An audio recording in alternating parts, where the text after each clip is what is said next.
끔찍합니다. 그랬나요? 아, 진짜 좀 좋아요. 빡세다. 좋아요. 빡세게 아유. 아니라 자체가 성격했어. 아니 난 눈을 마주보고 있는 것도 힘들 것 같아. 현실이랑 눈 잘 못 마주쳐. 아니 되게 부담스러워. 뭐 눈이 안 뭐 호랑이에요? 호랑이? 진짜 진짜 그래요? 진짜. 알겠습니다. 네. 옛날에 막 네. 사람들이 호랑이랑 눈 마주치면 그렇죠, 예, 그렇죠, 예. 그 잡혀 먹었다. 그래요, 예, 그런 거 그래요? 어유, 예, 맞네.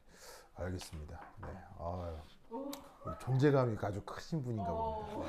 네. 자, anyway. 자, 그래서 방금 이게 여러분 기출 문제 등을 모아서 그 여러분들 한번 문제 풀어보라고 방금 이제 자료 몇 개를 드렸는데요. 거기 보시면은 내가 내 편집으로 보시면 테스트 2 같은 거 보시면 테스트 2 22번에 나오는 게 여러분 이거 기억나요? 그거 리치 다이어그램? 요거 리치 다이어그램? 유효했잖아 이거. 요거 리치 다이어그램 기억나요? 뭔지. 다전자 원자의 전자 배치 때 얘기했던 개념이 리치 다이어그램이거든요. 요런 게 그 이번 시험에 또 나올 수 있다는 얘기죠. 알겠죠? 그리고 또 한 장 넘기시면 그 테스트 2라고 하는 녀석이 22번, 한 장 넘기 24번 문제를 한번 봐봐요. 오 재미없다. 물론 고급화 기출이긴 한데 이런 유형으로 나온다는 얘기예요. 요렇게. 그래서 이제 이런 유형을 보면은 문제에 뭐라고 되어 있어요. 그 레디얼 파트도 나와 있고 앵귤러 파트도 나와 있죠. 그걸 이렇게 표로 주는 거예요. 그럼 이런 것들을 조합을 해가지고 거기엔 1, 2, 3, 4에 답을 하라는 뜻인 거지. 뭔 뜻인지 아시겠어요? 그러니까는 이렇게 문제가 나오니까 뭐 레디얼 파트와 앵귤러 파트 전체를 막 만들어내고 그럴 필요까지는 없어도 제시되어 있는 표의 정보들을 활용해 가지고 조합해서 그 문제를 풀 수는 있어야 돼요. 그래서 지금 자꾸 수식 언급을 하는 이유가 이런 타입으로 문제가 나와서 그렇습니다. 테스트 3에도 바로 나오죠. 테스트 3에도. 테스트 3에도 이런 식으로 이거는 뭐 2000 언제냐? 2000 언제지? 하여튼 몇 년도인데 이거는 어떤 선생님 수업 자료에 있었던 거예요. 혜지 쌤인가 고민아 쌤인가 수업 자료에 있었거든요. 예. 예, 그래서 이제 요 수업 자료에 있었던 문제 그대로 내가 지금 정리해서 내놓은 거예요. 그렇죠? 그래서 이제 이런 식으로 문제들이 나오니까 이제 대비를 해보자 이런 거죠. 알겠죠? 자, 그러면 그 나온 내용 진짜 중요한 거. 뭐 안 중요한 게 없군요. 1.7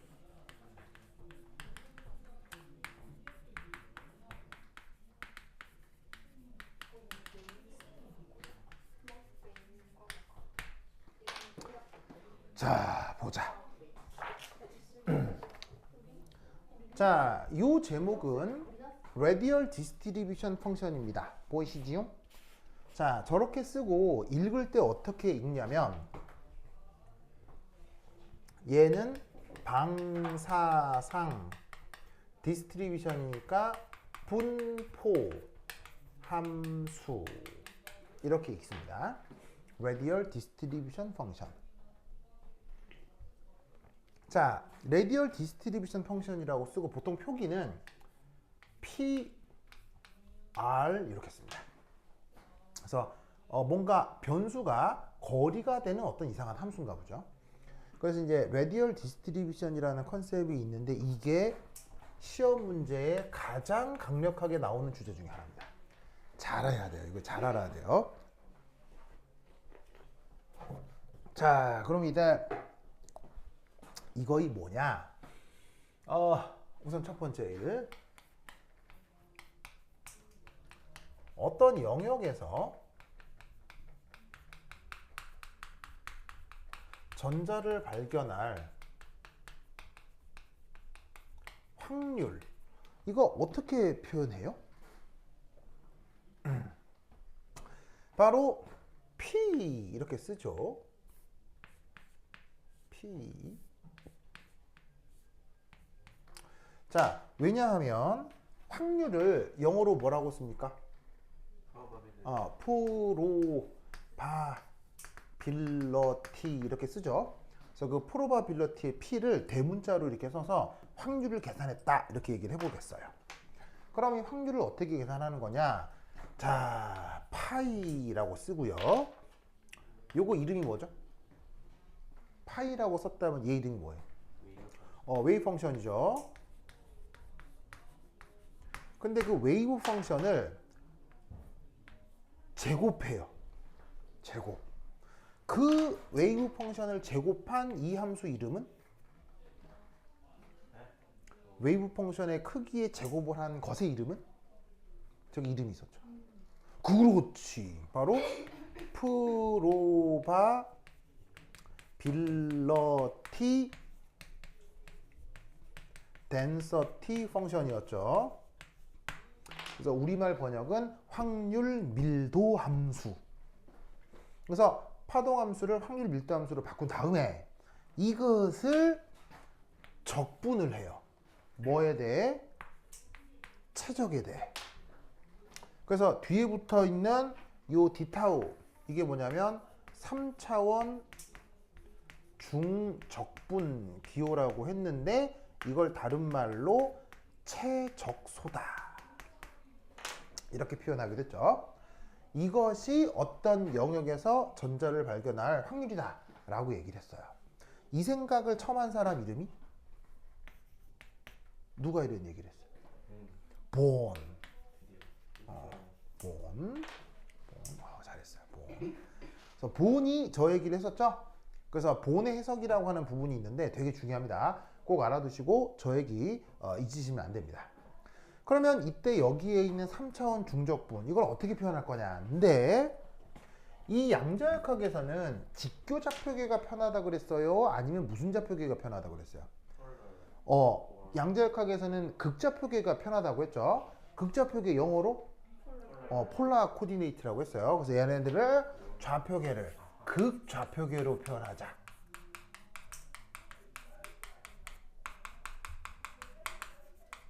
그러면 저기에 있는 파동함수 자체부터도 극좌표계로 표현해야 되는데 극좌표계에는 어떤 변수들이 들어가느냐? 바로 R, 시타, 파이. 기억나죠? R은 뭐 그 거리가 될 거고요. 시타 뭐였죠? 시타? 시타가 뭐였어요? 위도였고요. 파이는 경도. 그래서 거리, 위도, 경도가 변수가 되면 함수로 새롭게 탈바꿈을 시키는 거예요.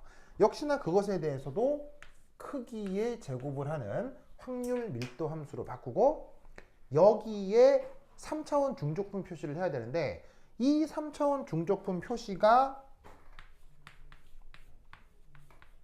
이게 직교좌표계에서는 뭐였어요? 바로 dx, dy, dz 간단한 이런 표현이었거든요. 이게 인직교좌표계. 그런데 이 최적소 표현이 극좌표계에서는 어떻게 바뀌었어요? 내가 외우라고 했는데. 그렇지. 대단해요. 잘했어요. 언제 외웠어요? 그냥 생각났다고요? 대단한데. 역시 고민한 선생님이 좋아할 수밖에 없네. 이렇게 훌륭한 학생. 이렇게 훌륭한 학생. 좋습니다. 좋습니다. 알겠습니다. 자, 바로 봐. 요거 R 제곱 사인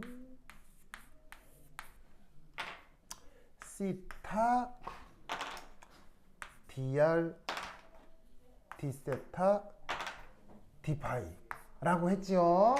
그래서 저기에 있는 3차원 최적 그 3차원 중적분 표현을 극좌표계로 바꿔 쓰는 이건데 이거 꼭 외우라고 했어요. 이게 필요하거든. 내용 전개를 해서 이게 아주 반드시 필요하거든. 이걸 어떻게 변수가 3개니까 R에 대해서도 세타에 대해서도 파이에 대해서도 적분을 해야지. 인티그럴. 필요하다면은 거리가 달라질 때 R1에서 R2 위도가 달라지면 시타1에서 시타2 경도가 달라지면 파이1에서 파이2 이렇게 뭔 말인지 알겠죠? 그래서 이렇게 표기를 해볼 수가 있습니다. 그래서 이게 어떤 특정 영역에서 전자 발견 확률을 표현을 하는 건데, 이때 만약 이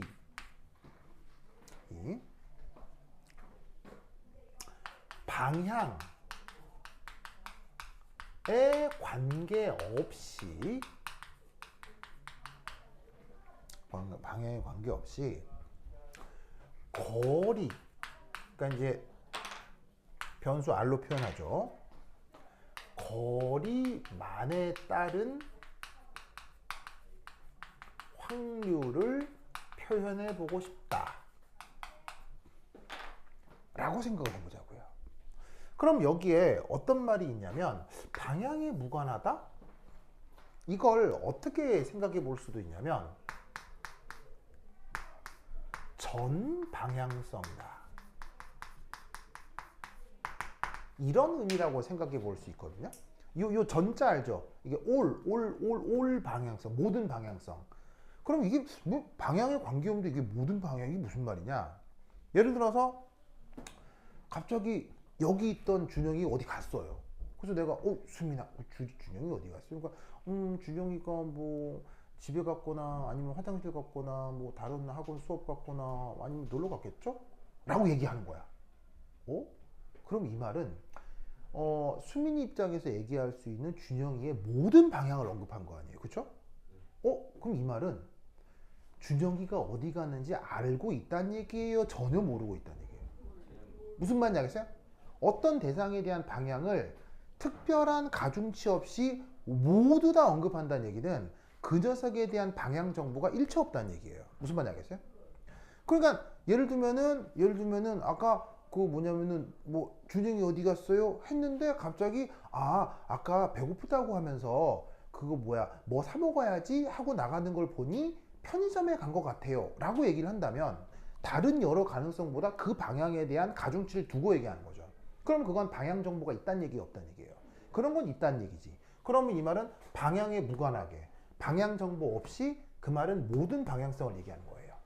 그러면 모든 방향성을 고려한다, 이 적분을 어떻게 하게 되냐? 요렇게 바로 여기에 있는 이 파동함수를 좌표 변화를 해서 극좌표계로 썼지만, 극좌표계를 바꾼 다음에는 또 뭐 하기도 하냐면 변수를 분리하기도 했죠. 변수 분리 테크닉에 의해서 파동함수를 무엇과 무엇으로 나누었어요? 변수 분리 테크닉에 의해서 파동함수를 무엇과 무엇으로 나눴어요? 그게 바로 레디얼 파트와 앵귤러 파트로 나눈 것이죠. 이때 레디얼 파트의 변수는 r이고요. 앵귤러 파트의 변수는 시타와 파이죠. 그래서 여기에 있는 파동함수를 변수 분리하여 레디얼 파트, 앵귤러 파트로 나눈 것을 어쨌건 크기의 제곱을 해야 되니까 크기의 제곱, 알겠죠? 제곱 그대로 한 거예요. 그래서 여기에 있는 파동함수 부분을 이렇게 쪼갰다. 그 다음 적분 변수 뭐 그대로겠죠. r제곱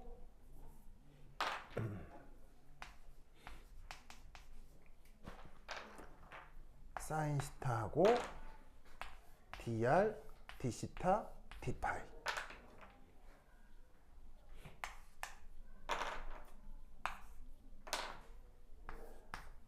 이렇게. 이걸 다시 어떻게 하라는 얘기입니까? r에 대해서, 시타에 대해서, 파이에 대해서 각각의 변수에 대해서 다 적분하라는 얘기죠. 그런데 여러분, 미분을 하거나 적분을 할 때 해당 미분, 적분 기호가 아닌 녀석들은 사실 다 뭐로 취급됩니까? 상수로 취급되죠. 그럼 이거 잘 보면은 이게 R인 부분만 따로 엮여 있다는 걸 알 수 있어요. 그러면 레디얼 파트라고 하는 건 변수가 전부 다 R밖에 없기 때문에 요놈하고 요놈 적분을, 요놈하고 요놈 두 개가 곱해져 있으면 이 둘은 시타나 파이 적분에 대해서는 상수 취급이 되기 때문에 이 부분하고 이 부분을 바깥쪽으로 분리시킬 수가 있죠. 그럼 얘를 어떻게 바꾸면 되느냐? 인티그럴 R 제곱을 하고 이렇게 얘를 거리 R에 대해서 적분을 한다고 치고, 그 다음 제곱이 있으니까 여기 제곱을 쓰고요. 그 다음 곱하기 시타 변수하고 파이 변수만 따로 묶으면 되는데, 이때 어떻게 하면 되느냐?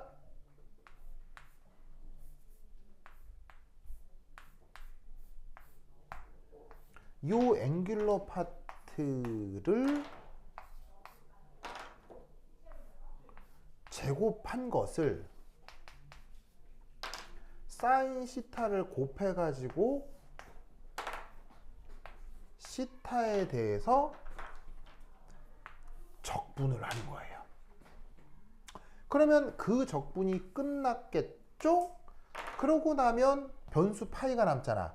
그거에 대해 다시 또 파이에 대해서 적분을 하는 거지. 그런데 지금의 시타와 파이는 모두 다 전 방향성이라고 했죠. 그럼 다시 한번 물을게요. 시타는 무슨 각도? 위도죠. 위도는 몇 도부터 몇 도? 0에서 파이까지죠. 파이는 무슨 도? 경도죠. 경도는 몇 도부터 몇 도? 0에서 2파이까지죠. 맞습니까? 그러면 이제 여기서부터 요까지 이 값이 언제나 뭐가 되죠? 이 값이 언제나 뭐가 되죠? 1이 되죠? 이런 테크닉을 뭐라고 부른다 그랬어요? 바로 노멀리제이션이라고 했습니다. 무한가지 앵귤러 파트에 대해서 크기를 제곱하고 사인 시타 곱해서 시타에 대해서 파이에 대해서 모든 각도 적분을 하면 모든 앵귤러 파트는 언제나 1이 됩니다. 이게 어디 수록되어 있었죠? 이게 어디 수록되어 있었죠? 교재의 표 1을 보세요. 교재의 표 1의 주석을 보십시오. 교재 표 1의 주석에 적어 있죠? 당연히 어제 언급을 했었고요. 그래서 어떻게 된다? 전자를 발견한 확률을 계산을 할 건데, 전 방향성이라고 가정을 하면 사실 이만큼이 뿅 없어지는 거죠. 무슨 말 알겠어요? 누구만 남아요? 얘만. 알겠죠? 그러면 이때 여기에서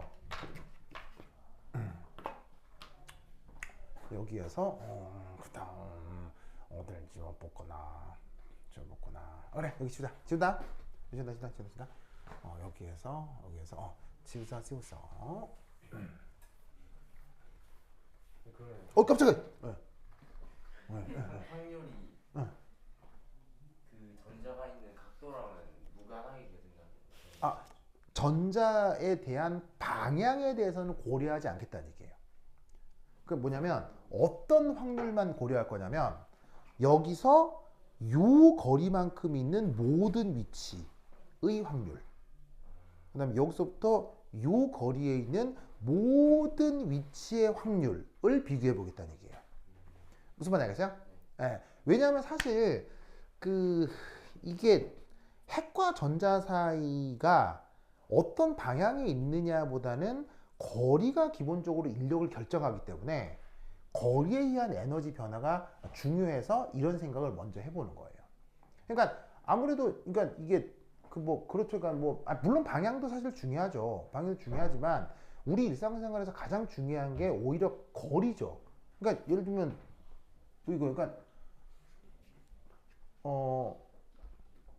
준영 일본 좋아해? 일본 여행 좋아해? 일본 여행. 어딜 제가 원하는 데를 가면 좋을 것 같아요. 좋아요. 그거 되게 어렵게 얘기하네. 그냥 그러면 일본 여행 가서 최고급 호텔에서 스시 먹고 마사지 받고 좋아해 싫어? 좋아요. 그래, 좋잖아. 아유 진짜. 좋잖아. 무슨 말 알겠어요? 일본 여행은 좋죠? 근데 일본 정치 좋아요? 일본 역사, 일본 정치, 일본 외교 좋아요? 그렇잖아요. 네. 뭔가 사실 우리 일본에 대한 양가 감정이 있는 거 알겠죠? 네. 뭔가 그 뭐 일본 애니메이션 어때요? 저 별로 안 좋아해요. 아, 안 좋아해요? AV? 그래? 그래? 그래? 알겠습니다. 좋아요. 그래. 자, 어쨌건. 그래서 우리는 일본에 대해서 때론 호감을, 때론 극도의 반감을. 되게 뭔가 양가 감정이잖아요. 근데 혹시 저기 가이야? 저기 부르키나파소 어떻게 생각해? 부르키나파소에 대해서 특별한 애정이 없는데. 없어요? 그래? 뭐 하는 나라인지도 아프리카에 있는. 맞습니다. 어떡해. 예, 북서부 아프리카에 있는 나라입니다. 그래서 걸어가면 7,000km 정도 나옵니다. 알겠죠? 예. 그러니까 예를 들면 부르키나파소 같은 나라는 뭐 사실은 그 나라 국민들에게 죄송하지만 우리에게 있어서 특별한 악감정, 예를 들면 뭐 군대를 파견시켜서 막 식민지로 삼아야 한다 막 이런 생각 있어요? 그런 것도 없지만 딱히 그 나라와 뭐 동맹관계를 맺고 그런 건 별로 없잖아요. 왜? 멀어서요. 근데 일본은 좋기도 하고 싫기도 하고 복잡하잖아요. 왜? 가까워서요. 즉 인간의 삶 속에서 가장 많은 상호작용은 물론 방향 중요하죠. 중요한데 이게 물리적으로 얼마나 뭐냐 가까우냐가 오히려 더 인간에게는 좀 더 피부에 와닿는다고요. 그러다 보니까 이런 논리를 생각할 때도 방향 중요하지 안 중요하다라는 게 아니라 그것보다는 거리에 대한 생각을 먼저 해보자는 거예요. 그래서 등장한 개념이 레디얼 디스트리뷰션 펑션이에요. 알겠죠? 그리고 방향을 고려하지 않느냐? 방향도 고려해요. 하는데 우선 거리에 대한 생각만 해보자는 거니까 방향은 전방향성으로 두고 접근하자는 거죠. 알겠죠? 좋아. 그러면 이제 여기서 2 했고 그다음 3 전자 발견 확률에 대한 거리의 영향에 대한 탐구를 하고 싶다면 여러분 수학적으로 어떤 변수죠 누구에 대해 확률에 대해 어떤 함수에 대한 변수의 영향을 알아보고 싶다? 수학적으로 뭐 해요? 이게 무슨 계산이에요? 그러니까 어떤 변수가 있으면 변수를 통 넣으면 함수값이 뽀로록 나올 거 아니야. 이때 이 변수가 이 함수에 어떤 영향을 주느냐 알고 싶을 때 하는 계산. 그게 뭐냐고. 그냥 예를 들면 변수가 증가하면 함수가 증가할 수도 있고 감소될 수도 있잖아. 네. 그런 걸 알아보고 싶을 때 하는 계산. 그래프. 뭐지? 다 아는 말이. 계산기. 어제 했는데. 미분이요, 미분 하잖아, 미분. 그렇지, 그래프를 그리려면 미분해야 되잖아, 미분. 그러니까 얘도 뭐 해보자? 요 probability를 거리에 대해 미분을 해보자 이런 말이에요. 그런데 이놈의 probability가 결국 어떤 꼴이 돼요? probability가 이거 1 돼버렸으니까 결국 이게 된 거 아니에요. 이 결과를 다시 거리에 대해 미분해보자는 얘기예요. 그럼 뭐 나오겠어요? 바로 R 제곱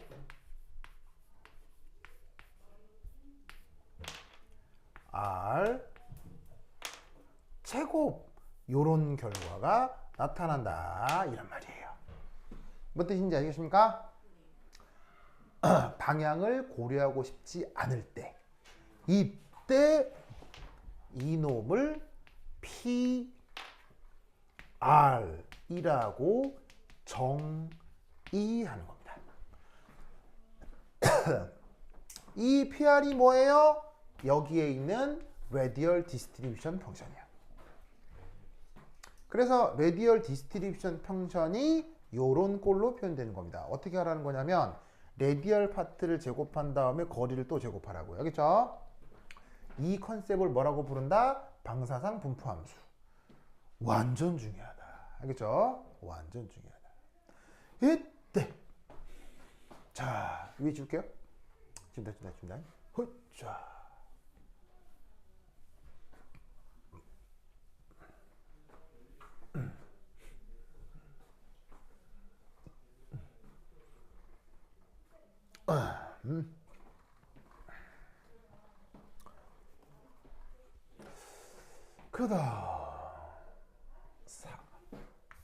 그다음 특별히 S 오비탈의 경우 이 레디얼 디스트리뷰션 펑션이 좀 독특하게 적용됩니다.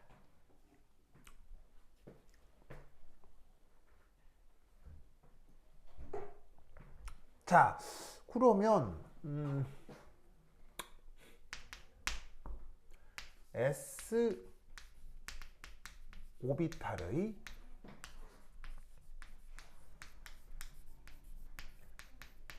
웨이브 펑션 표현을 한번 살펴보아야 하겠네요.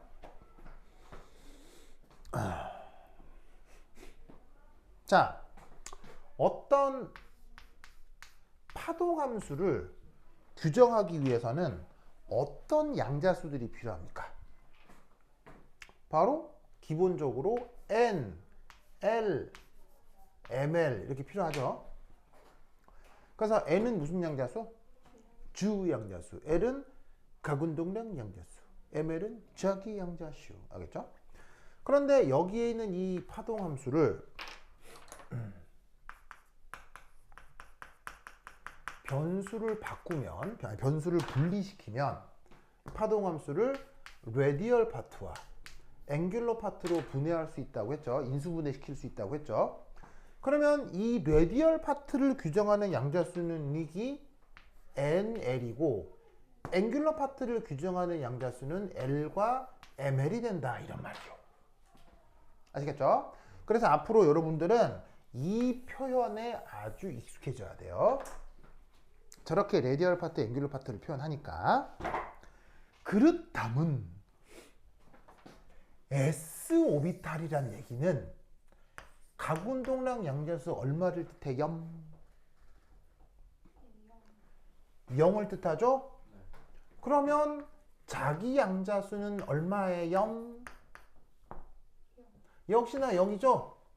그러니까 파동함수 표현에서 S 오비탈을 나타낸다는 얘기는 여기에 있는 L과 ML을 뭐로 둔다는 얘기예요?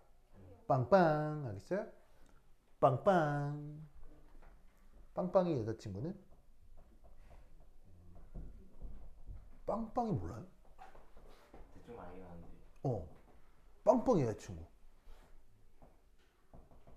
빵빵이 여자친구는 옥지, 준영이 여자친구는 자 보자. 자 봅시다. 어쨌건.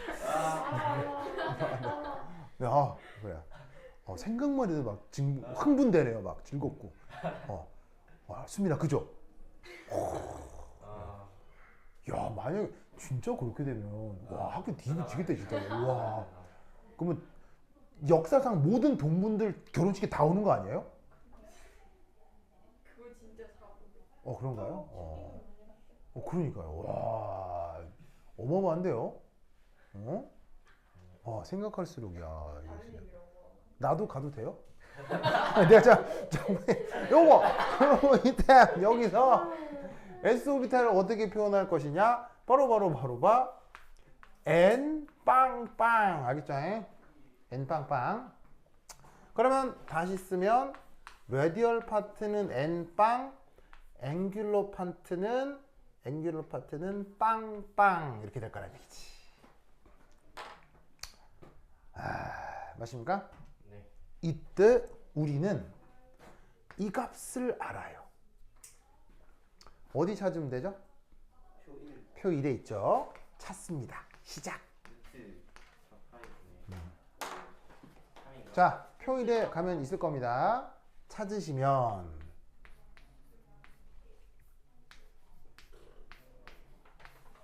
바로 짜잔, 요렇게 되죠. 맞나요? 즉 S오비탈에 대한 앵귤러 파트는 변수가 남아있어요, 변수가 싹 사라져요?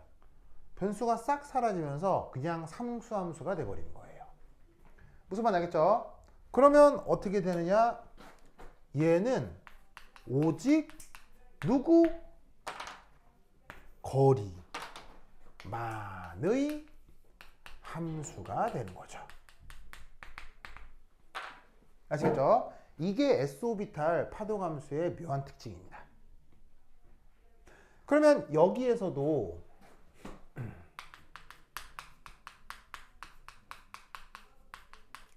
전자 발견 확률을 계산해 본다면 probability라고 하고요. 인티그럴 파동함수 n 빵빵 제곱 하고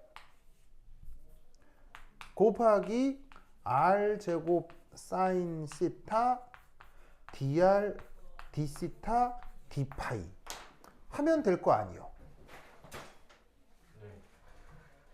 살짝 졸린 가희야, 그죠? 우리 가희 힘내 주세요. 그래. 우리 가희 지난 일주일간 무슨 일이 있었나요?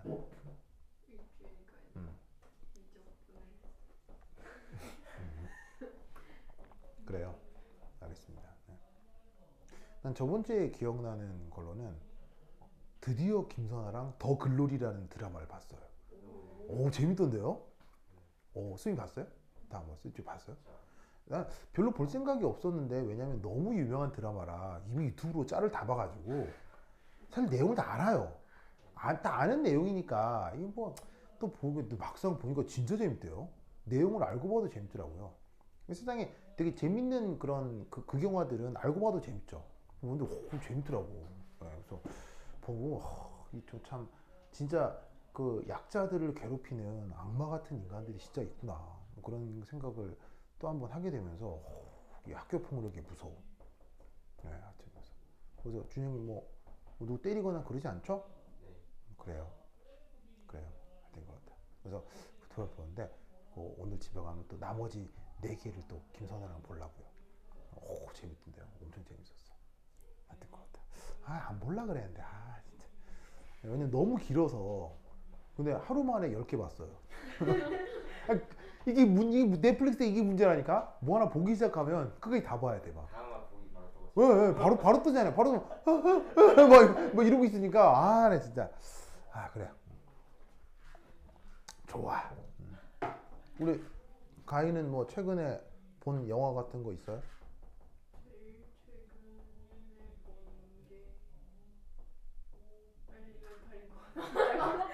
최근에 본게 아닌가? 뭘 더 봤는데 기억이 나. 왜냐면 나도 어제 그 수민이랑 같이 본 거 아니에요? 아니요, 저 동생이랑. 진짜로요? 엘리멘탈이 명작인가 본데? 네. 그래요? 안 봤거든요? 안 봤는데.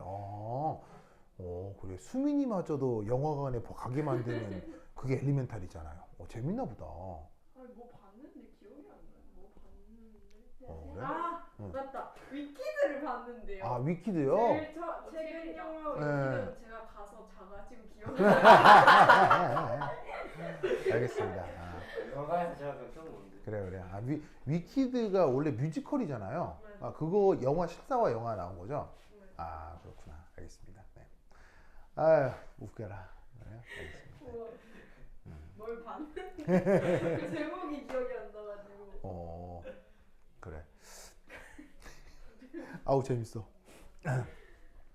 그 뮤지컬을 극영화로 만드는 건 사실 성공할 확률이 매우 떨어집니다. 굉장히 떨어져요. 보통 그래요. 그래서 뮤지컬 영화가 성공하려면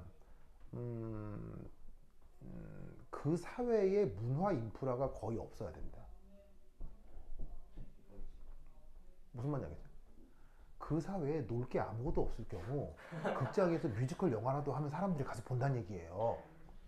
그러니까 그 사회에 뭔가 사회가 다양하고 놀 게 많으면 사람들이 굳이 뮤지컬 보를 극장에서 보려고 하지 않는다고요. 왜냐? 뮤지컬 본 사람. 뮤지컬 본 사람. 살면서요. 살면서. 뮤지컬. 본 적 있죠, 본 적 있죠. 뮤지컬이 이게 양날의 칼인 거 알아요? 비싸요. 뮤지컬이 이게 그냥 극영화를 만든다는 측면에서는 위험 부담이 굉장히 크기도 하고 위험 부담이 굉장히 작기도 해요. 이게 왜 그러냐면 사실은 뮤지컬은 그냥 노래요. 그 안에 서사 구조가 있어요. 서사 구조가 있죠. 근데 서사 구조는 사실 리얼 월드에서 벌어지는 일이에요. 판타지 세상에서 벌어지는 일이에요. 리얼 월드죠. 서사 구조는 리얼 월드예요. 그래요? 예를 들면 그 미스 사이공, 이건 베트남전을 다룬 뮤지컬이죠. 실제 베트남전이 있었잖아요. 그다음에 뭐 오페라 유령 보면 거기서 막 여배우들도 나오고 관계자들도 나오고 서로 뭐 대사 주고 받잖아요. 그건 실제로 벌어진 일이잖아요. 그리고 그 뭐냐면은 전 세계 영원한 원탑 뮤지컬이 뭐예요? 원탑 뮤지컬. 레미제라블이거든요. 그게 그냥 영원한 원탑이에요. 예, 그러니까 뮤지컬의 유일한 원탑은 레미제라블이에요. 이 발음이 안 되냐? 그러면 레미제라블도 사실은 실제 있는 일이 없는 일이에요. 있잖아요. 거기서 막 사람들이 혁명 일으키고 막 갈등 있고 하는 거 실제 있는 거란 말이에요.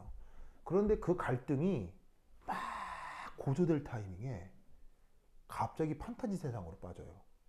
왜? 노래를 하니까요. 뭐냐면 막 죽을 듯이 싸우듯이 연기하다가 랄라 이렇게 되는 거야. 그러면 생각해봐. 싸우는데 노래하는 사람이 있어 없어요? 미친 거지. 싸울 때는 이제 죽이고 뭐 이래야 되는데 갑자기 중짓하다 막 서로 막 노래해. 막 무슨 말인지 알겠어요? 그러니까 이게 뮤지컬이라고 하는 장르가 독특한 게 뭔가 그 사실적으로 절정을 향해 치달아가서 그게 뭔가 그 사실적인 결말을 보여줘야 되는데 그때 노래가 나오는 거야. 그러니까 이게 뭐냐면 이게 진짜 있는 일인 것 같은데 갑자기 이거 가짜지 하는 생각이 딱 드는 거지. 노래가 나오니까. 그럼 이게 사실은 극영화 전개에서 이게 되게 안정적인 구성이에요. 되게 위험한 구성이에요. 위험하다니까요. 이 관객의 몰입을 방해하는 거예요, 사실은.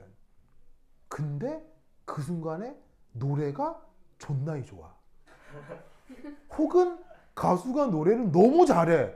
그러면 그 내용적 몰입을 깨서 판타지 세상으로 들어가도 그게 허용이 되는 거야. 노래가 너무 좋고, 뭐 저기서 노래 너무 잘한다. 뭐 이렇게 되는 거지. 그러니까 순간적으로 웬 노래야? 가수 노래 너무 좋아. 뭐 이러면은 그게 또 하나의 매력 요소가 되는 거예요. 그래서 뮤지컬은 되게 위험한 장르이면서 되게 복잡한 장르인 거예요. 근데 그게 스크린으로 옮겨지잖아요. 그럼 이미 노래가 라이브가 아닌 상태가 되죠. 감동을 못 줘요. 즉 노래는 매체를 통해 듣는 게 좋아요. 노래는 무조건 라이브가 좋아요. 음악은 무조건 라이브거든요. 실제로 뮤지컬은 그 밑에 여러분 안 보이는 이 밑에 오케스트라들이 깔려 있다고요. 그래서 뮤지컬 가면 노래만 하는 게 아니고 밑에 오케스트라가 진짜 실제로 연주를 해주거든. 그거와 극장에 있는 스피커에서 나오는 음악 당연히 어디가 좋아요. 그러니까 뮤지컬을 영화로 바꾸는 건 성공하기 굉장히 어려워요. 노래가 끝내주게 좋거나 음악이 끝내주게 좋아야 되는데 스피커로 나오는 순간 감동이 반의 반이 되거든. 그러니까 사실은 위키드 같은 프로젝트는 내가 사장님이었으면 절대 허락 안 해요. 100% 망해요. 그러면 100% 망해요. 예? 그러니까 잣대잖아요 지금. 그러니까 잣대잖아요. 예, 잣대잖아요. 재미는 네. 근데 이제 그래서 뮤지컬에서는 항상 어떤 장면이 나와요? 맨날 후반날 뽀뽀하고 막 그래서 뮤지컬에서는 어떤 장면이 나와요? 뮤지컬에서는 항상 군무가 나오죠. 군무가 제일 보기 좋죠. 그 댄서들이 집중적으로 나오고 군무가 나올 때 나오는 노래는 뮤지컬 전체에서 가장 중요한 메인 테마가 나오죠. 왜 메인 테마가 반복적으로 나와요? 외우라고요. 외워야 그 음반이 또 팔릴 거 아니에요. 그래서 뮤지컬은 그걸로 끝나는 게 아니고 음반 판매로 연결되는데 그 메인 테마를 사람들이 외워야 그걸 흥얼거리면서 음반 가게에 가서 음반을 사거나 다운로드를 받을 거 아니에요. 그러니까 가장 멋진 군무 장면에 메인 테마가 나와요. 그러면 모든 뮤지컬은 무조건 어떻게 되냐면 막 메인 테마가 나오고 진짜 멋있게 군무를 하거든요. 그 한 장면에 배우들은 뼈를 갈아 넣어요. 이 군무 장면이 진짜 어렵거든요. 그걸 몇 달씩 연습해서 보여주는 거니까 당연히 멋있죠. 팍 하면서 빠밤 하고 끝나잖아요. 근데 무조건 뮤지컬은 어떻게 되냐면 봐봐. 막 춤춰요. 막 춤추면서 그거는 자 실제 세상이에요, 판타지예요. 판타지죠. 판타지인데 빠밤 하고 끝나는 순간 판타지예요, 리얼 월드로 돌아온 거예요. 리얼 월드로 돌아오죠. 그러면 사람들은 뮤지컬이 끝났구나 하는 순간 무조건 뮤지컬은 어떤 일이 벌어지죠? 갑자기 약간 낮은 톤으로 그 메인 테마가 다시 울려 퍼져요. 그러면서 극은 끝났지만 배우들이 그 앞에서 무대 인사도 하면서 무슨 말 나겠어요? 무대 인사도 하고 손짓도 하고 메인 테마는 계속 흐르고 그러면서 뮤지컬은 마무리가 돼요. 왜겠어요? 판타지 must go on이라는 그걸 계속 느낌을 주는 거예요. 그래야 또 돈 내러 보러 올 거 아니에요. 그게 뮤지컬의 작법이에요. 그냥 만드는 게 아니에요. 200년 동안의 엔터테인먼트 역사 속에서 어떻게 하면 관객의 이 돈을 끌어낼까? 모든 테크닉이 집중되어 있는 게 뮤지컬이에요. 그래서 대중 공연 예술 중에서 가장 비싼 게 그래서 뮤지컬이죠. 영화는 10,000원이면 보지만 뮤지컬은 20만 원씩 들잖아요. 그게 바로 뭐예요? 이 돈을 끌어내는 자본주의적 기술의 총체가 뮤지컬이에요. 그걸 영화로 만들면 그 느낌이 있어 없어요? 절대 없기 때문에 무조건 망해요. 그러니까 위키드 같은 프로젝트는 내가 사장님이면 그런 프로젝트 낸 직원 잘랐을 거예요, 그냥. 이해가 돼요? 이해가 돼요? 그러니까 이제 그런 문화상품 하나를 즐길 때도 그런 것들을 생각해 볼 수 있죠. 그래서 그 살면서 꼭 이건 보세요. 레미제라블, 그 다음에 오페라 유령, 그 다음에 캐츠, 미스 사이공. 요거 하고 마지막으로 맘마미아. 요 5개는 살면서 꼭 봐야 돼요, 그렇죠? 그러니까 얘는 그냥 영원한 원탑이에요. 인류 역사상 최고의 뮤지컬이에요. 그리고 얘는 탑3예요. 탑3고 얘는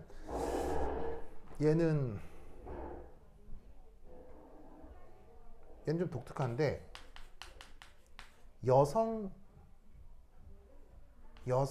인권 운동의 상징이에요. 얘는 아주 독특한 위치에 있는 뮤지컬이에요. 얘네들은 모든 감독과 제작자와 음악 감독이 모두 남자예요. 그리고 자본도 남자예요. 근데 얘는 유일하게 감독, 제작자, 음악 감독이 전부 여자예요. 그래서 이 모든 것들은 다 남자가 주인공이에요. 얘만 여자가 주인공이고 여기에 등장하는 남자들은 다 찐따들이에요. 네, 여기 나온 남자들이 다 찐따예요. 왜냐하면 여성이 주인인 뮤지컬이기 때문이에요. 사실 얘는 제작이 불가능한 작품이에요. 왜냐하면 여자가 주인공이니까요. 이상하죠? 여러분 문화계에도 성차별이 있어요, 없어요? 있습니다. 그래서 여자가 주인공이거나 여자가 주도적이 되는, 그리고 남자가 찐따가 되는 작품은 이런 비싼 제작으로 할 수기가 힘듭니다. 남자가 찐따인 작품은 제작 투자가 안 들어와요. 그러니까 여자가 도드라질 수는 있지만 거기에 남성적 매력이 없는 작품은 절대로 제작 투자가 안 돼요. 근데 얘는 유일하게 온 남자가 찐따고요. 여자들이 되게 지혜로운 뮤지컬이에요. 내용상을 보면. 그럼 어떻게 이게 투자를 받았느냐? 얘는 아주 독특한 지위에 있어요. 맘마미아의 모든 음악 소스는 어디죠? 아바죠. 아바죠. 이것과 별개로 어떤 여성 감독과 여성 음악가가 모여서 뮤지컬을 만드는데 아바의 음악이 너무 좋았던 거예요. 그래서 아바의 모든 음악을 가져다가 아바의 가사 있죠. 가사 하나, 토시 하나 바꾸지 않고 음악을 놓고 그 사이에 이야기를 만든 게 맘마미아예요. 그럼 여러분, 원래 서사 구조를 만들어 놓고 노래를 붙이는 게 쉽겠어요? 노래를 정해놓고 이야기를 만드는 게 쉽겠어요? 노래를 정해놓고 이야기를 만드는 건 거의 불가능에 가까워요. 아니, 노래라고 하는 게 무슨 서사 구조가 있어요? 노래에 노래에 원인과 결과가 있냐고요. 노래를 보고 이게 어떤 사람이 누구한테 살인 사건을 당해서 얘를 죽이는 복수의 과정이구나가 노래 나와요? 그런 노래가 세상에 어디 있어요? 무슨 애국가도 아니고. 그러니까 노래에는 그런 서사 구조가 없어요. 노래를 놓고 서사 구조를 만든 거예요. 그리고 모든 장면에 적재적소에 아바의 노래가 빵빵 터져요. 그래서 이걸 딱 세팅을 해놓은 다음에 이 두 명의 여자가 아바한테 가요. 뭐하러? 저작권 얻으러. 왜냐면 아바의 노래 저작권 얼마나 하게요? 수백억씩 해요, 한국당. 아바 노래 못 써요, 영국 노래 웬만한 작품에서 너무 비싸서. 그러니까 저작권이 해결되지 않으면 나오지 않는 거예요. 그러니까 이제 이 두 명의 수줍은 여자 두 명이 아바한테 가요. 그 아마의 모든 음악의 저작권을 갖고 있는 사람이 부이온 뭐 하는 어떤 남자거든요. 그 4명 중에 1명 있어요. 그 작곡가. 걔한테 가가지고 그 사람이 스웨덴에서 제일 부자인 거 알아요? 스웨덴 제일 부자가 아바예요. 정말이에요. 아바는 진짜 재벌이에요, 재벌. 딱 가서 수줍게 악보를 들이대면서 저희가 뮤지컬을 만들었는데 저 선생님 노래로 해서 저작권 좀 해결해 주시면, 근데 저희가 돈이 없는 영세한 거여서 어떻게 안 될 거 해가지고 아바가 딱 본 거예요. 거기서 이 아바가 감동을 한 거예요. 아니 어떻게 노래 토시 하나 가사 하나 안 바꾸고 이런 이야기를 만들었지? 해가지고 아바가 저작권이 아니라 내가 투자할게 해서 만들어진 게 맘마미아예요. 그래서 원래 뮤지컬계나 문화계에서는 맘마미아는 공연이 안 되는 애예요. 근데 그 아바가 나서서 제작을 한 거라서 전 세계적 뮤지컬이 되는 거예요. 그래서 얘는 그래서 여성 위주고 여성이 만들었으며 남자가 찐따임을 모든 걸 보여주는 대표적 작품이에요. 그래서 요거하고 좀 결이 다른 뮤지컬인지라 얘는 꼭 한번 봐줘야 돼요. 알겠죠? 네, 그래서 나중에 기회가 되면 보세요. 알겠죠? 네, 하여튼 그렇다. 좋아.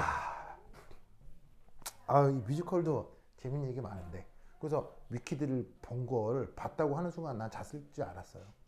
네, 하여튼 그렇다. 네. 좀 전을해요. 어? 전을해요. 얘 뮤지컬의 모든 내용은 다 내용이 전응해요. 좀 대부분의 뮤지컬은. 걔네만 전응하면 끝인데 저까지 전응해서 기분이어가지고. 그렇죠. 예. 감동이 싹 사라지니까 그 전응함이 막 도드라지겠죠. 네, 맞습니다. 근데 재미가 없다는 거는 뇌를 빼놓고 보면 재밌어. 재미없는 거 아니에요? 그냥 킬링 타임. 자, 보자. 그래서 아까 이 NS 오비탈에서 레디얼 파트, 앵귤러 파트 놓고 얘 집어넣어서 적분을 할 거예요. 그런데 S 오비탈에 대한 파동 함수는 변수가 뭐밖에 없어요? 변수가 R밖에 없죠. 여기 보시면 시타 파이가 사라졌잖아요. 그러면 이거 적분할 때 어떻게 하면 되겠어요? R 여기 있죠? R 여기 있죠? R 여기 있죠. 얘네들이 여기는 시타 파이 변수가 없기 때문에 시타 파이와 무관하게 적분이 가능하겠죠. 그럼 얘하고 얘를 바깥쪽으로 빼는 거야. 그러면 어떻게 바꿀 수 있느냐? 인티그럴 파이 제곱 n 빵빵, 얘는 변수가 r밖에 없어졌어. 그럼 dr이지 곱하기 그럼 어떤 변수가 남느냐? 사인 시타 d 시타 d 파이가 남지. 그러면 사인 시타 d 시타를 적분해야 돼. 누구에 대해서? 시타에 대해서. 그리고 누가 남아? 파이가 남지. 파이에 대해 적분하면 된다. 이런 말이에요. 그런데 앞서 뭐라 그랬냐면 얘가 위도라 그랬죠? 위도라고 그랬죠? 몇 호부터 몇 호까지? 0에서 파이까지. 이 경도라고 했죠? 경도는 몇 도부터 몇 도까지? 0에서 2파이까지. 되십니까? 그러면 준영스? 이거 얼마예요? 이거 얼마? 2. 오, 잘했어요? 잘했어요? 그 다음 wicked? 이거 얼마예요? 저한테 그런 거 물어보시면 전 잘 이거 얼마예요? 모릅니다. 이거 아주 기초적인데 이거 얼마예요? 다 보면 알아요. 보면 알아. 이거 얼마예요? 자, 여기 준영수가 여기 2래매요. 이 d파이들 0에서 2파이까지 적분하면 뭐냐고. 제가 그걸 못해가지고 일주일 동안 미적분을 그러니까 일주일 동안 미적분한 공부를 여기서 해보자 이거죠. 그건 좀 어려운. 수민 얼마예요? 4파이. 자, 보세요. 그러니까 전에 내가 수학 선생님은 아니지만 하나 해보게. 봐봐. 요까지 2라고 합시다. 그러면 인티그럴 0에서 2까지 2파이까지 2를 d파이에 대해 적분하면 되잖아요. 2가 상수죠. 그럼 바깥쪽으로 나가겠죠? 그러면은 2 인티그럴 0에서 2파이 1 곱하기 d파이잖아. 그럼 1을 적분하면 뭐예요? 1을 적분하면 원래 변수로 돌아오죠. 인티그럴 dx가 x잖아요. 그러면 파이 변수가 얘고 어디서부터 어디까지? 0에서 2파이까지. 그럼 이 말은 2 곱하기 2파이 빼기 0. 그럼 4파이. 그래서 가장 기본적인 정적분이죠. 정적분이죠. 그러면 복잡해 보이지만 싸그리 계산이 돼서 4파이가 되는 거. 어디서? S오비탈에선. 그러고 나면 그리고 여기 하나 빼먹었네. R제곱. 그러고 나면 여기는 4파 있지? 그럼 상수잖아. 상수는 적분기호 안으로 들어가 표현할 수 있어 없어? 언제든 표현할 수 있지? 그럼 얘를 다시 어떻게 바꿀 수가 있느냐? 바로 인티그럴 4파이 R 제곱 파이 제곱 ns 오비탈로 표기를 할 수가 있다. 이런 말이죠. 됐습니까? 여기에 있는 이 4파이를 적분기호 안으로 넣어서 이렇게 바꿀 수가 있는 거예요. 이렇게 하고 나면 이거 뭔가 어디서 많이 봤던 거죠. 뭐예요? 누구의 겉면적? 바로 구껍질 면적이 되는 거죠. 뭐 꼭 구껍질을 가정하고 있는 건 아니지만 희한하게도 구껍질 면적 표현이 나오니까 뭐 우연의 일치처럼 희한하게 저런 결과가 나오는 거예요. 됐죠? 그러면 여기서도 S오비탈에서도 뭐 레디얼 디스트리뷰션 펑션을 표현해 볼 수 있어야 할 텐데 그거 어떻게 하라고요? PR 얘가 확률을 거리에 대해 미분하라잖아요. 그럼 이거 미분하라는 거 아니에요. 그럼 마찬가지로 뭐가 남겠어요?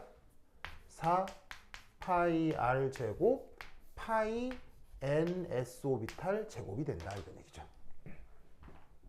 그래서 레디얼 디스트리뷰션 펑션이 원래 어떤 꼴이에요? R 제곱 R 제곱이거든요. 얘 표현이 R 제곱 R 제곱인데 이놈에 대해서 R 제곱 R 제곱을 이렇게 쓸 수도 있지만 이 레디얼 디스트리뷰션 펑션을 S 오비탈에 대해서는 4파이 R 제곱 파이 제곱으로 표현할 수 있다 이런 말이죠. 무슨 말 알겠어요?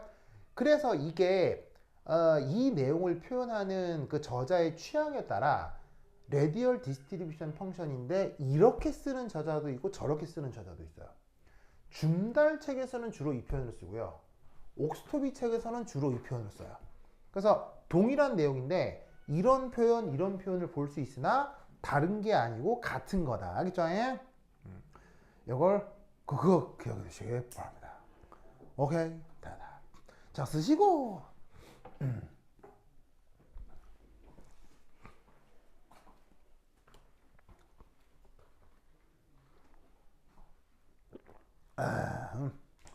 쓰시고. 저건 S에 대해서 아니에요? S 오비탈에 대해서만 적용되는 거죠.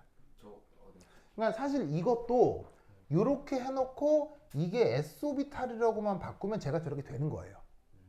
근데 이제 사실 레디얼 디스트리뷰션 펑션에 대한 논의를 가장 많이 하는 게 S 오비탈이거든요.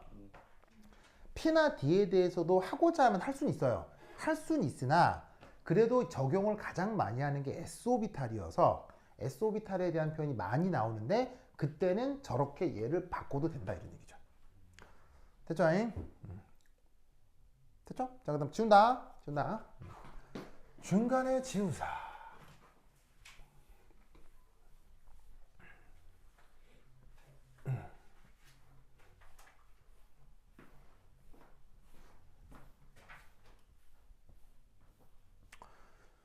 자, 그다음 4.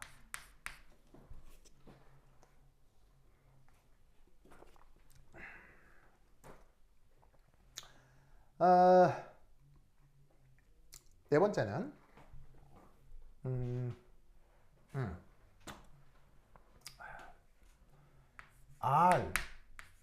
R에 따른 PR 요놈의 변화를 한번 살펴볼게요.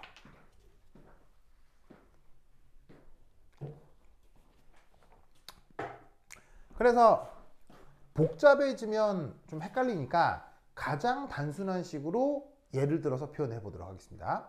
그럼 가장 단순한 식 누구? P 원빵. 원빵이라는 게 누구냐면 여기에 R제곱 R제곱에 원제로 R 요걸 얘기하는 겁니다. 그러면 원제로라는 게 어느 오비탈이에요? 원제로는 오비탈로 표현하면 1s라는 거 알겠죠? 앞에 있는 건 주양자수고 뒤에 있는 건 가군동량 양자수니까 가군동량 양자수 0일 때를 s 오비탈이라고 하죠. 즉 1s 오비탈에 대해서 이걸 한번 생각해 보겠다고요. 다른 것도 다 가능한데 1s가 가장 수식이 복잡하니까 저거를 한번 예로 들어보자 이런 얘기죠. 자, 그럼 우선 1차적으로 수식을 좀 구성을 하면 R1 제로 이거 어디서 찾으면 되겠어요? 바로 표 2가 있겠죠. 자, 표 2 뒤져볼까요? 표 2 뒤지시면 이렇게 돼 있네요. 2 곱하기 Z 오버 A0의 2분의 3승 맞나? 그 다음 익스포넨셜 마이너스 2분의 로우 됐죠? 근데 이제 여기에 있는 이 로우가 2Z 오버 NA0 곱하기 R 이렇게 표현 나와 있죠? 근데 지금 주양자수가 얼마인 경우? 1인 경우니까 지금 요 자리에다가 1 넣으시면 되겠네요.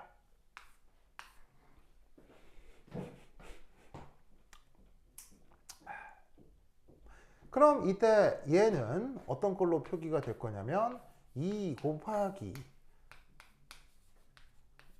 상수가 되고 익스포넨셜 마이너스 여기 1인데 2로 나누면 되는 거 아니야. 그러면 Z A0 곱하기 R 되지요? 저런 꼴이 되겠습니다. 아이고. 그러면 여기서 이 경우 레디얼 디스트리뷰션 펑션 꼴을 어떻게 표현하면 되겠느냐? R 제곱 원제로 제곱이니까 이거 제곱하라는 얘기죠? 거기 R 제곱부터 곱하라는 얘기죠. 그러면 2 곱하기 2분의 3승에 R제곱 곱해지고 요걸 또 제곱을 해야 되니까 얘는 4 3승 얘 제곱하면 익스포넨셜 마이너스 A0분의 2ZR 됐죠? 예? 맞나요? 요거 제곱한 다음에 R제곱을 또 곱하면 되잖아. 그럼 요거 제곱하면 얘는 이렇게 되고 얘는 이렇게 됐고 얘는 2 되고 제곱되고 됐죠? 그죠? 그러면 이걸 그래프로 한번 표현해 보자. 아, 동그라미 1이라고 하죠.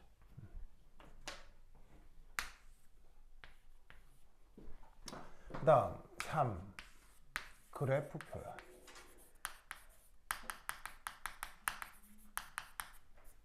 그럼 이 그래프 표현에 대해서 y축에 레디얼 디스트리뷰션 펑션 그리고 여기 이제 원점 있고 그 다음에 거리 있고요. 자, 여기 원점이라고 표기한 곳에는 사실 누가 있는 거겠어요? 원점에. 원점이라고 하는 녀석이 물리적인 거 보겠어요? 핵이겠죠? 왜냐하면 R이 핵으로부터 떨어진 전자까지 거리니까 원점은 핵이 있을 거고요. 그럼 이때 여기서 이 그래프를 얘를 y축에 두고 거리에 따라 그려보자 이런 얘기예요. 그럼 우선 첫 번째 어디는 확실히 지나겠어요? 0,0은 확실히 지나겠죠. 왜? 여기 0 넣으면 어떻게 해? 0 넣으면 0 넣으면 0이니까 우선 무조건 여기서 시작하겠지.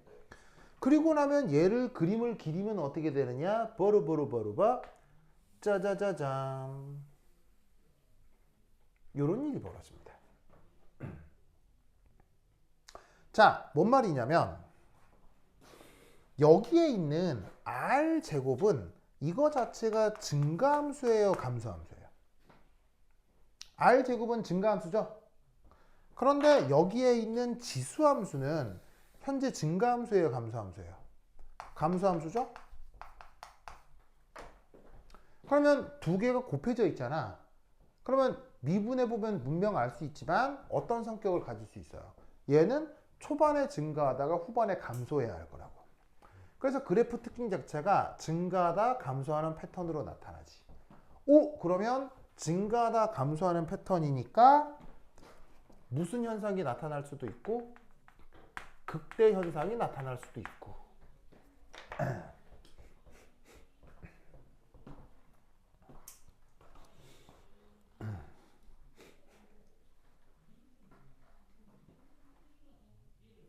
저 그래프 표현 아시겠죠? 알겠죠? 자, 이때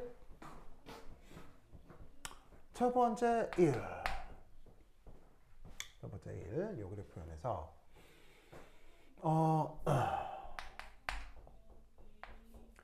R1과 R2 영역에서 전자를 발견할 확률을 구하고 싶다. 그럼 그건 어떤 의미냐면 요렇게 확률 계산해 주시면 돼요. 인티그럴 P1 제로 요 놈을 바로 R1에서 R2까지 적분한다 라고 생각하면 된다는 얘기예요. 즉 그래프상에서 뭘 의미하냐면 R1과 R2를 각각 여기를 R1이라고 여기를 R2라고 하자. 그러면 그걸 R에 대해 적분한다는 얘기는 바로 도도도도도도도도 얍얍얍얍얍얍얍얍얍 이 아래쪽 면적에 해당하는 거란 얘기지. 그래서 여기에 있는 이 면적 이게 바로 확률. 그래서 레디얼 디스트리뷰션 펑션에서 확률을 계산하는 것은 내가 정해놓은 어떤 정의역에서의 아래쪽 면적이 바로 그 확률이 된다는 얘기인 거예요. 무슨 말인지 알겠죠? 그러면 여기서도 어떤 생각을 해볼 수가 있냐면 자, 여기까지 썼어요? 썼죠? 썼죠? 자, 여기 썼죠? 저 필기를 재활용하려고 하니까 자 우선 쓰시고요.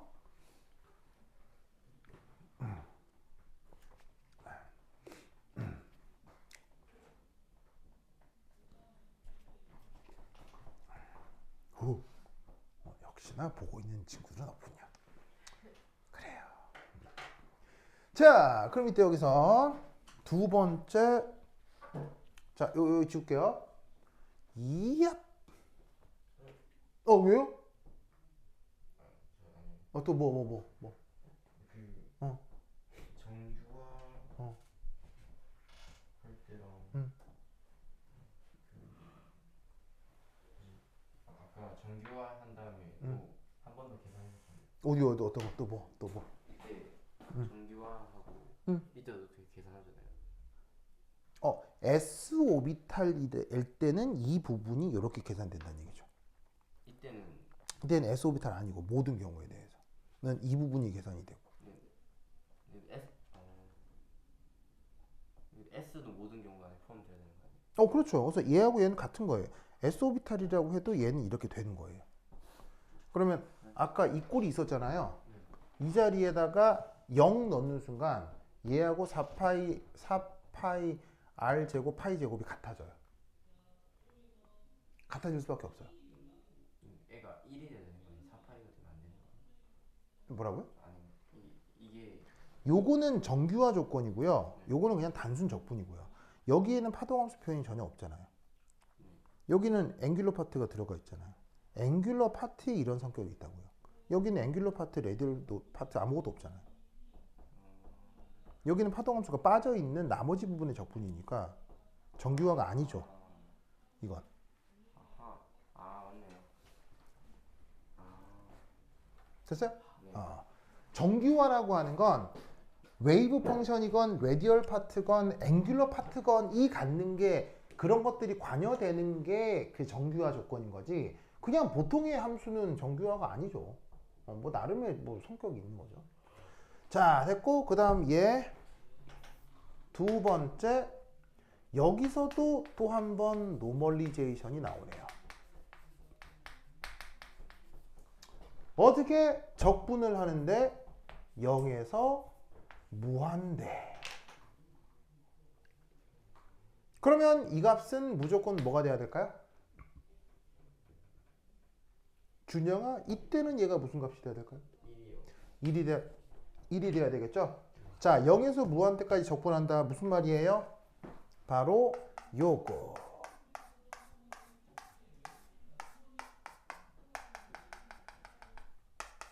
아래쪽 모든 면적은 여기서 뭐가 된다? 1이다. 1이라는 게 뭐겠어요? 확률 100%가 되는 거겠죠?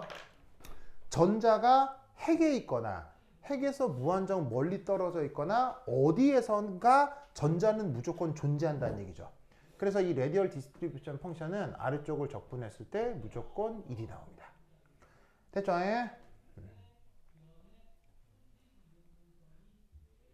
그 다음 자, 여기 줄게요. 준다. 에이.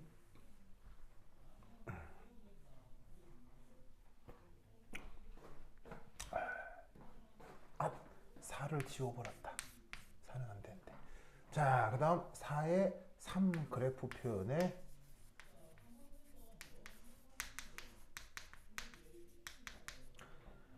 이 했고 3 The most probable radius.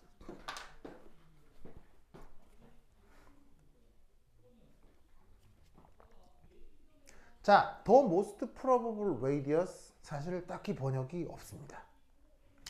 The most니까는 뭐 그거 최상급 표현이고요. 그다음에 probable은 뭐 그럴듯한 이런 거니까 뭐 굳이 번역을 하자면 가장 있음직한 반지름 뭐 이런 건데 이게 뭐 딱히 뭐 표현하게 그래서 R 백설표라고 내가 한번 표현해 보겠습니다. 그럼 그게 어디를 얘기하는 거냐? 뿌르브르브르브 여기를 the most probable radius라고 합니다. 그러면 의미가 뭐냐면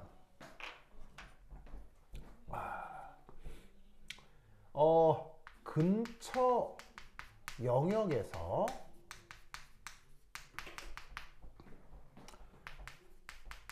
발견 확률이 가장 큰 핵으로부터의 거리를 뜻합니다. 그게 the most probable radius라고요. 즉 뭐냐면 요 극대점 기준으로 이 근처에서 대충 잘라가지고 면적 구하면 여기가 최대일 거 아니에요. 무슨 뜻인지 아시겠어요? 그러니까 동일 간격이라고 하면 동일 간격 잘라서 접근한다고 치면 요 근처에서 접근 면적이 제일 넓을 거 아니야. 무슨 말인지 알겠어요? 그래서 요 언저리에서 전자 발견 확률이 제일 높겠지? 그렇게 되는 기준 거리를 the most probable radius라고 한다고. 그러면 이건 어떻게 하면 구할 수 있을까? 요거 어떻게 구할 수 있을까? the most probable radius는 어떻게 하면 구할 수 있을까? 미분하면 되죠. 어떻게? 요렇게.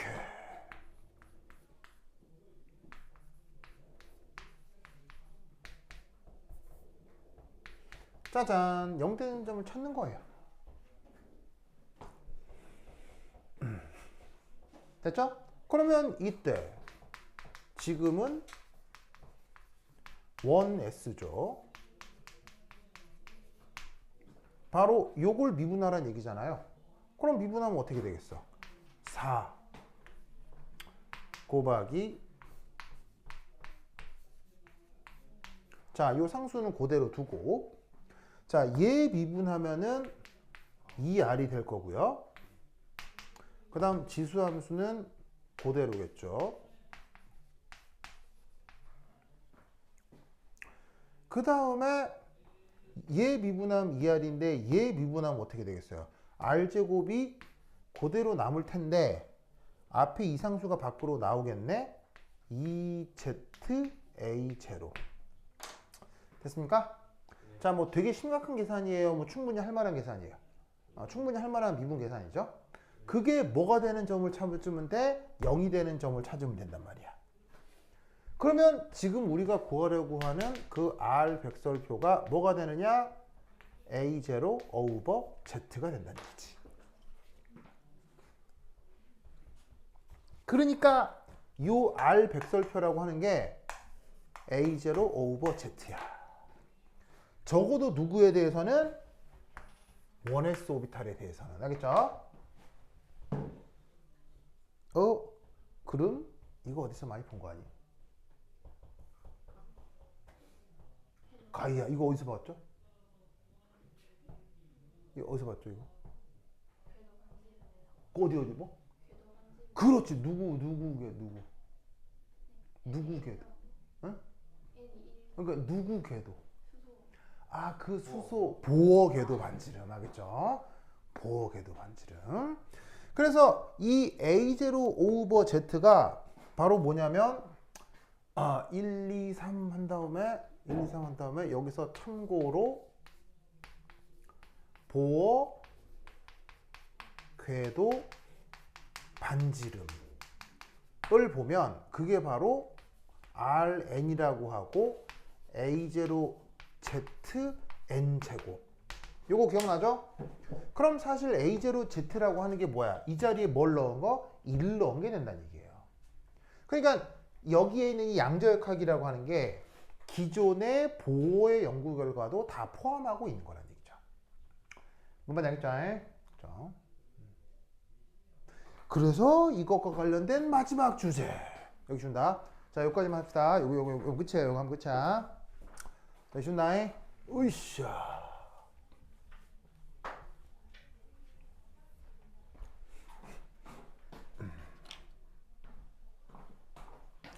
오! 보어 모델은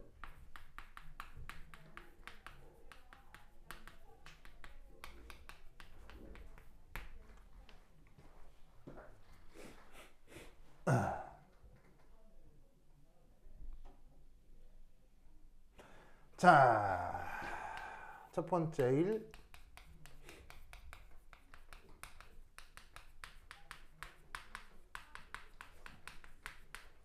양자역학적 관점으로는 방금 저기서 얘기했듯이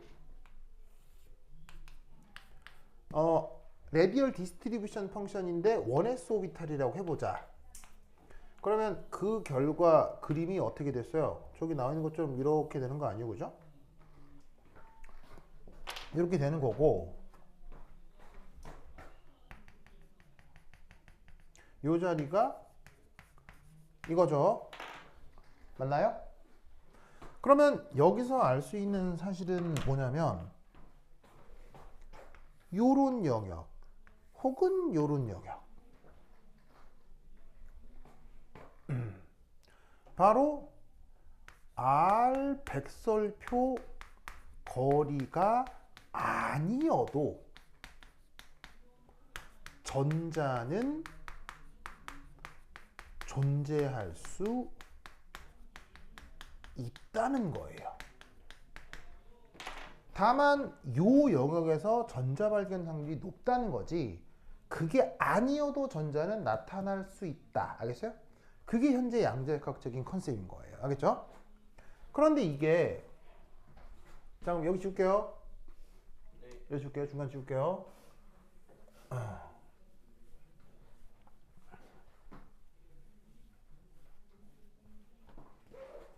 두 번째, 보호의 관점에 의해서는 첫 번째 1, 원자 모델을 어떻게 잡고 있냐면 핵하고 주양자수 1, 주양자수 2, 주양자수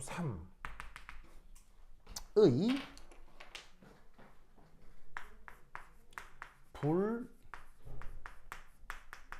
불연속적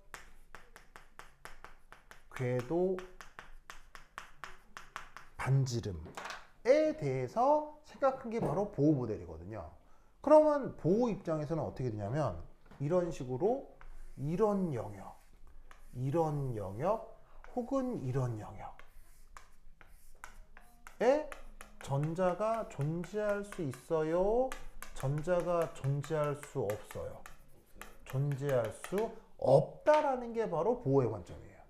그러면 보호의 관점으로 레디얼 디스트리뷰션 펑션을 표현하면 그 그래프가 어떻게 표현되느냐? 똑같이 1s 오비탈에 대한 레디얼 디스트리뷰션 펑션인데 이걸 보호 모델에 입각하여 설명하면 어떻게 된다?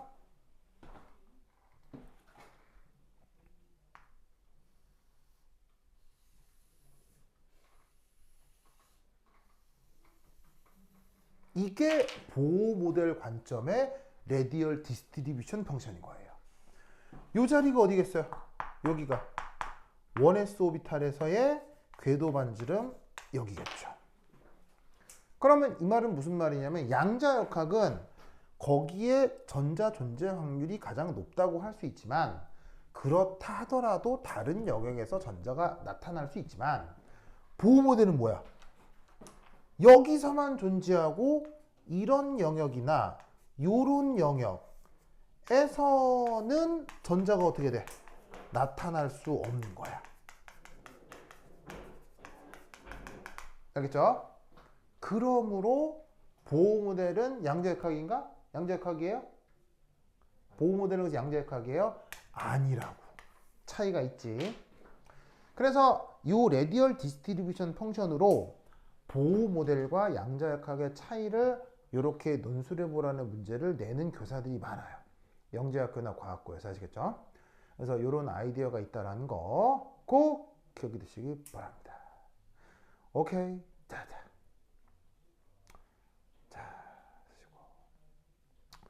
그럼까지 다음 시간에 만나요. 안녕.